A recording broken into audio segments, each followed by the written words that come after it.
বন্ধুরা দেখো, আমরা রান্নাঘরে এখন দুই বোন মিলে দেখো, একদিকে হচ্ছে তালমাড়ি গরম হচ্ছে, আর একদিকে হচ্ছে যে এটা হচ্ছে খোয়া পুর হচ্ছে দেখো, আর এদিকে দেখো এটা হচ্ছে নারকেলের পুর হয়েছে। তো এখন পিঠে বানাবো। বোন চলে গেছে আমাকে দেখেই।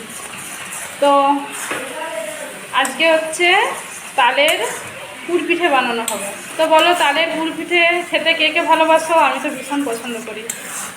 আর বোন এসেছে বলে, বোনও খুব ভালোবাসে। বোন এসেছে বলে আজকে সেই জন্যই বানানো হচ্ছে। আমাদের একদিন হয়েছিল, তো বোন খেতে খুঁজবো, তো সেই জন্য আরও বানাচ্ছি।